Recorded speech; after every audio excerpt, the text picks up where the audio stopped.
Hello, hello. Welcome back to another video. My name is Dana Whitney. If you don't know who I am many different things. I honestly actually don't even always like to use labels anymore, but psychic medium, spiritual mentor channel, energy healer. I do lots of different stuff. But today I wanted to come and talk to you quickly about my story with following breadcrumbs to exactly where and what I'm doing today. And I mean, a lot of things. I just made another podcast episode for the podcast I got to, which is Divine Ethereal Beings. But I like to make these videos for my own personal page as well. So this story is going to be about how I ended up with my dog. That is right here laying next to me at the moment. But how I ended up with her and how I ended up soon to be putting all of my stuff into storage.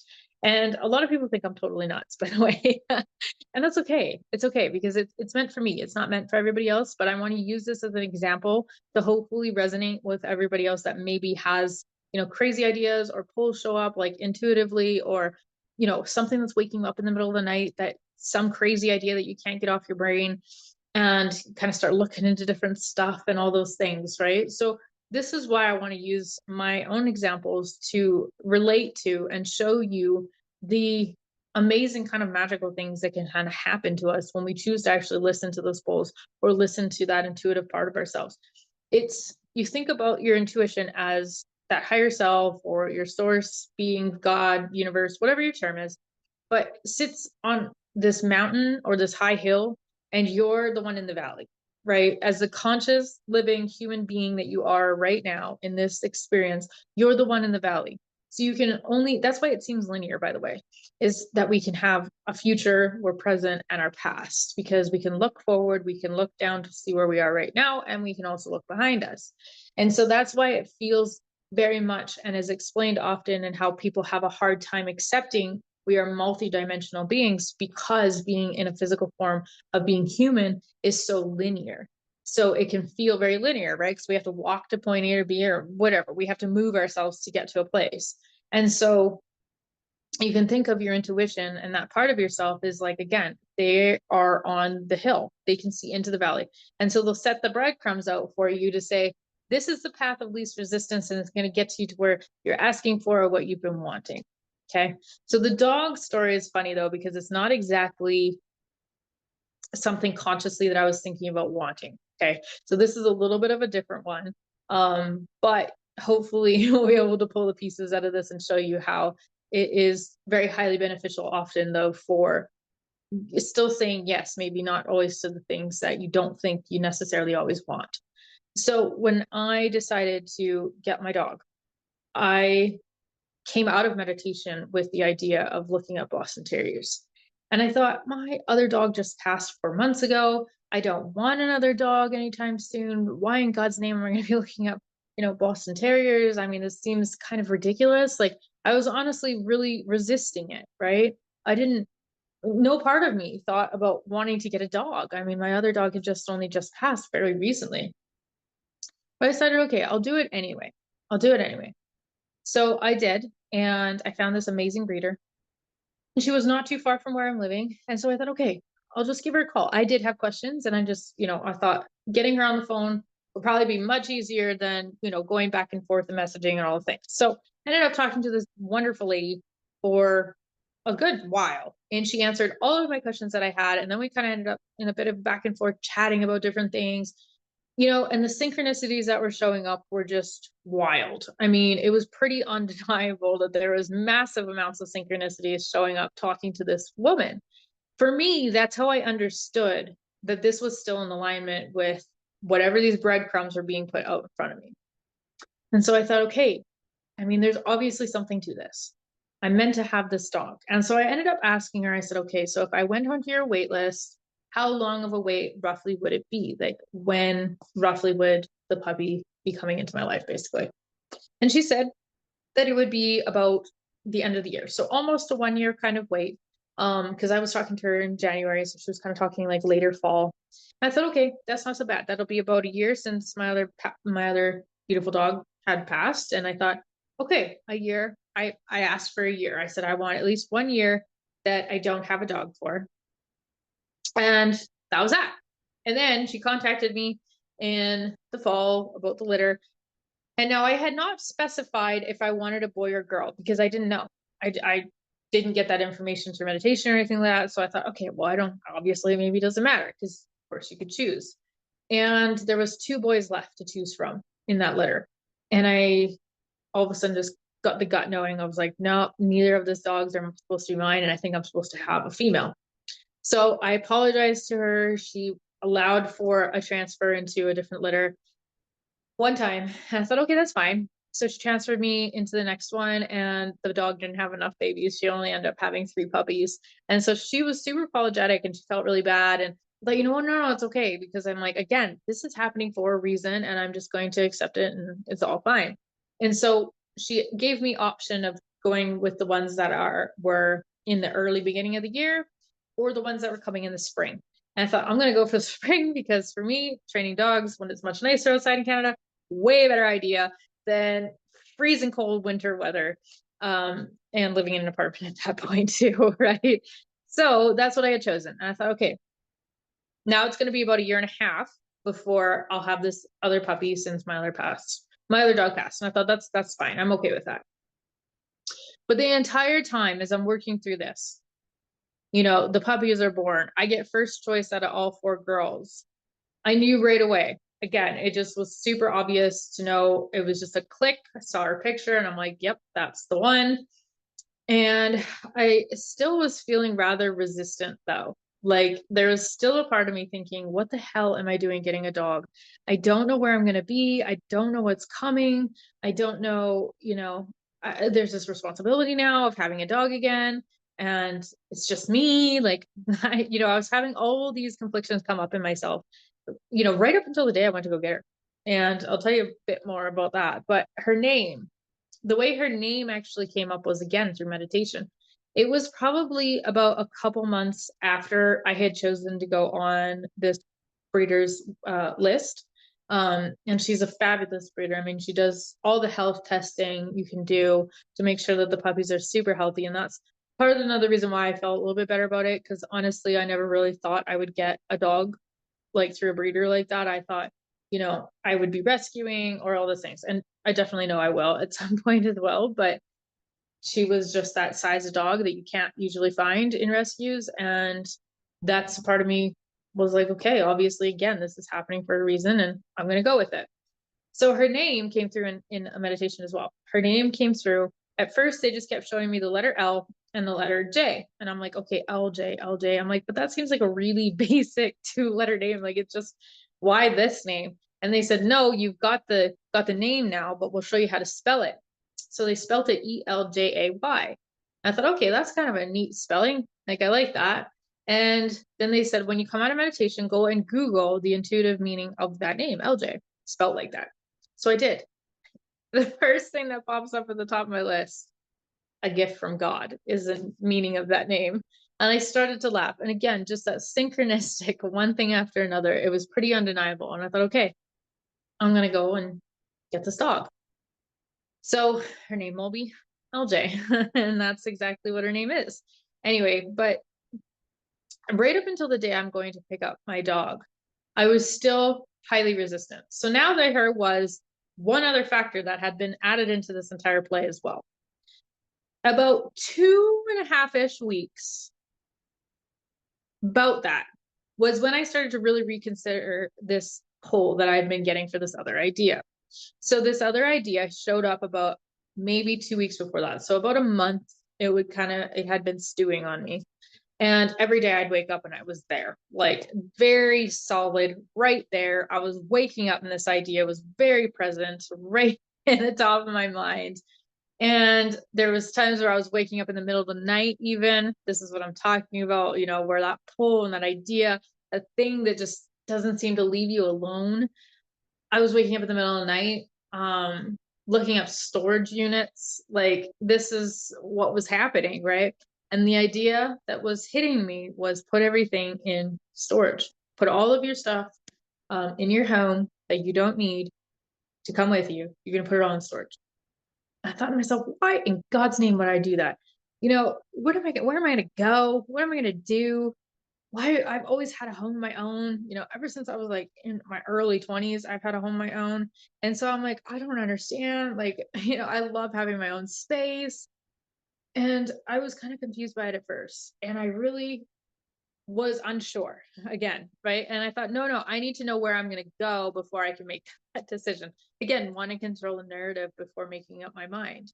And every time I try to figure out where I wanted to go or what I would do, because I knew I also had this dog coming, and I'm like, oh my God, like I don't know. I was getting absolutely freaking nothing. Like nothing was coming through for an idea of where it would go. It was like every time tried to think about it, it just like my mind went blank. Like I couldn't come up with anything. And then I finally realized it's not for me to come up with. I think that I'm supposed to just trust this and just say yes to committing to put all of my stuff in storage and then see what happens. And so I thought the biggest thing is if I say yes to putting all my stuff in storage, I have 2 months before I have to break my lease on my apartment and be out and give that notice. And so I'll have 2 months to figure out where I'm going. And so I just decided, I'm going to commit to this. I'm just going to say yes to putting all my stuff in storage and not try to figure out what that looks like, not try to figure out the in between right now. And this is why some people were calling me crazy, because they thought, how could you ever do that? I mean, you got to have some stability. You got this dog coming and all this stuff. And I'm like, yeah, I know I do, but there's something about this that I know the breadcrumbs are going to be dropped for me. But right now I can't see the next breadcrumb because I haven't picked up the one that's right in front of me and committed to actually just saying yes. As soon as I did, about 3 days later, I was back in meditation and I got the idea, you're going to go home for the summer. Well, now I'm super resistant, right? Because I'm like, oh, no wonder why they didn't want to tell me before, because, they knew I was going to say no right away. I had some serious resistance about going home. I thought, I left there only like not even 2 years ago. Why would I want to go home? That doesn't make any sense to me. And my parents had this lovely, really awesome, nice RV, and they live on a farm. And they just kept showing me, just ask your parents if you can stay in the RV. So I still have my own space. It's my own space I can work out of. It's mine and LJ's space. It's kind of like our own little home. I mean, you can live in this thing. It's a beautiful RV. It's nice. So I thought, okay, I guess there's something to this as well. Why again am I so resistant about going home? Well, you automatically go back to all the experiences you've had. I've lived there for so long, and all the stuff comes back up again. Just the same thing with the dog, right? The experiences. My last dog that I had, even though I had her for 13 years, she's amazing, amazing dog. Loved her to bits and pieces, but she was wild when she was little, right? It took her 2 solid years to calm down. Granted, that was probably the lab in her, but still, it just was that experience of going through having a puppy again. And that was my experience from private. And it's hard not to relate on our experiences because that's what the human mind wants to do. It says, well, this is what has happened before. This is what our experiences have been, and all the things that come along with that. And so this is where it's really hard for people to get out of the fear of actually doing something that might seem similar, because their experiences tell them it's been bad so far. But if you can tell yourself, no, actually, I get to choose how this way goes, this time it gets to be different this time, I know it's different this time, then it gets to be different this time, right? But not enough people trust themselves to do that. So I was having all this resistance about going home, and I thought, okay, I mean, again, why am I resisting this so hard? And yet at the same time, when I sit, I'm a very much an internal processor, by the way. So sitting in meditation for me is often where I go to do my quote unquote thinking, and to review things from a different level, from a different perspective, from getting myself out of being human to seeing this in a very different light, in a different way. And again, sitting in this meditation, I started asking myself why I was feeling resistant, what exactly about going home was deterring me from saying yes. And I come to again the conclusion of understanding it came back to experiences from before, living there most of my life, not really wanting to return. But then I realized I'm not really returning. I'm making this my home base. My mom and dad's is my home base because I can come and go from there, and yet have this location freedom to go and spend time in other places to find out where I want to be. Oh, ding, there's a light bulb of now understanding why I'm doing this in the beginning, or why this idea was brought to me. Because one of my larger visions is having two different places. I want a place in Canada and I want a place somewhere warm for outside of winter in Canada, right? And one of those places might even possibly be in Mexico, somewhere along those lines, someplace that I can have that's big enough to have my family and possibly even run retreats somewhere nearby, or whether it be on the same property, something along that though, right? That is my bigger vision that I have had for a few years now. It's always been something I've always wanted to have and do. And so for me, that is something I've held really strong every day. Every single day I think about this, like no joke. And so now I'm recognizing my path of least resistance and my higher self and team are sitting on that hill going, we can see the path, but can you trust us in saying yes to some of these larger things that we're going to bring you, like putting all your stuff in storage? When I recognized that, I thought that is exactly going to be exactly what I need, because I know that if I always had a place here in Canada that was already home, I would never give myself enough time to go somewhere else and like go and explore and spend enough time down there to find out where I want to be. Because having a place up here, I know I'd feel obligated to make sure I'm spending enough time there because I'm paying for it. It's a home already. And I would never allow myself enough time to go and explore. And that's 100% what they are doing for me by asking me to put my stuff in storage and not have a home here in Canada for now and making my parents' home base instead. Then I have that location freedom to come and go. And so there's a lot that came out of that meditation for my understanding. And I understood that going home, there was this completion in my circle, right? Of my next chapters opening up, and this is what I'm doing. And so all this got solidified 1 week before I was going to pick up my dog. I talked to my family, I talked to my dad, everything was good, and it's all in motion now. I gave my notice with my property manager. I'm out of here by the end of June. And it felt really good. I mean, don't get me wrong, I'm actually really excited for it now, because anytime I've ever listened like this to my own intuitive pulls, magical things have happened. Crazy, beautiful things have happened. And it is where I've decided to put my proof. Whether it's actually been proven to me in the physical or not, I don't even care anymore. Because that's the power of the mind, and understanding imagination doesn't just come from anywhere. It exists somewhere. And if you can imagine it, that means it's real. So maybe it takes a little bit of time to show up in your actual physical reality, but it doesn't mean that it's not already happening in that source energy. So this is what's going on, right? And so this is some of my bigger pulls that I have gotten with getting the dog, and then all of a sudden now putting all my stuff in storage. And this is where, again, people are like, you're crazy for getting a puppy and then putting all your stuff in storage, and like, what are you going to do? It's okay. I've still got the 2-3 months over summer that I'll be at my parents' place in the RV. And from there, we see where we go. And like, I've already had glimpses and pulls of like, we could just get in the car and we could go Airbnb it for a while. We could go drive out here. We could stay there for a while. We could head down there for a while. For my thing was, and again, you get a little bit more concerned about wanting to fly with your dogs and stuff. And I am hoping that she's small enough to get into in cabin, of course, but she might not be either. And again, it sounds like there's a lot of different rules. So then my anxiety comes back up again, thinking about like, well, I want to go and do all these things, and I want my dog to be able to come with me and live this crazy cool lifestyle with me. And what if she can't come? Or what if I can't get her on a plane? And the what ifs start coming back, and then you almost start to regret again of like, why did I get this dog?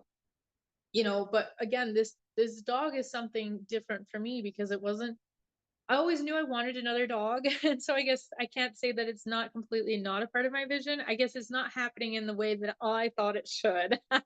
There it is.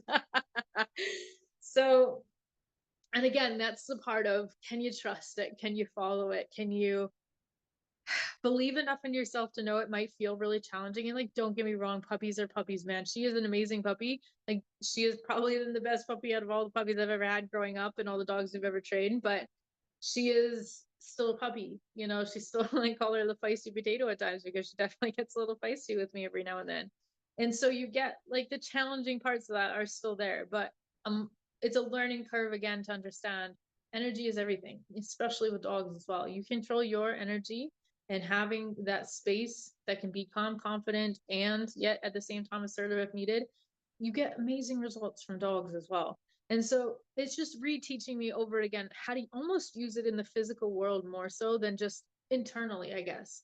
And even just talking about it right now is actually giving me more clarity and understanding of why this dog has actually come into my life.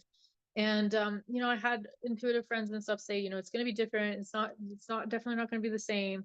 She is more than just a dog, and I 100% believe that. But at the same point, like, she's still a puppy and she's still a dog, and why the fuck am I chosen to have this thing in my life, right? But you start to understand it more. And the more I talk about this, even right now, the more I'm starting to understand that the challenge is being asked for. It would have been so easy for me not to keep the dog or not have a dog. Would I maybe even said yes or no to moving my stuff out of storage? I don't know, to be honest with you, because I feel like the dog actually helped me make that decision in a way, knowing that it's going to be easier to like crate train and let a dog whine if they need to, and get it out of their system, rather than being super concerned about all the people that live in my building and not wanting to disrupt them, right? Yeah, let's go to the RV and be like out on a farm where we can make as much noise as needed if that's the case, right? So again, it's like that story of understanding we might have a vision of thinking about this is how it needs to work, but in reality, sometimes it's asked backwards, because by getting the dog, I've actually made the decision to get out of here easier for me, rather than being like humming and hawing about it, right? Because I could have stayed. But at the same point, I want to get to where I'm going, and they're just accelerating my path and doing so, and saying, I know this is the path of least resistance, but it might not look like it to you. It might seem really ass backwards at times, but at the same point, it might feel really challenging at times. But knowing this is going to get me to where I want to go quicker. So hopefully, even just hearing these stories and hearing how this resonates, for me, even processing this out in the moment, I hope it helps you in some way with your own intuitive pulls. Or maybe you can reflect back and look at what has happened. Or maybe you've got things showing up for you right now. Or maybe you've got the idea that's waking up at 3 a.m. and you're looking up storage units. But it's that thing that you can't seem to just boot. Okay. That's what we're talking about here. And these are the two big ones for me, the most recent ones anyway. And I know there will always be more to come, depending on what I've decided to experience in my life. But I've also chosen to go after bigger things. I'm not saying everybody's journey is going to be that wild, but at the same point, if it feels a little wild to you, I want to say you're probably on exactly where you're meant to be, and that you're getting yourself there faster than you probably even thought you could by listening and picking up those breadcrumbs that your team is leaving you. So I wish you nothing but the best, and I hope you have a fabulous rest of your day. And if you're interested, I do have lots of different courses that I have offered digitally. I also have a community through my podcast, Divine Ethereal Beings, and lots of different things going on over there as well. So I hope you've enjoyed the stories, and we will talk to you soon.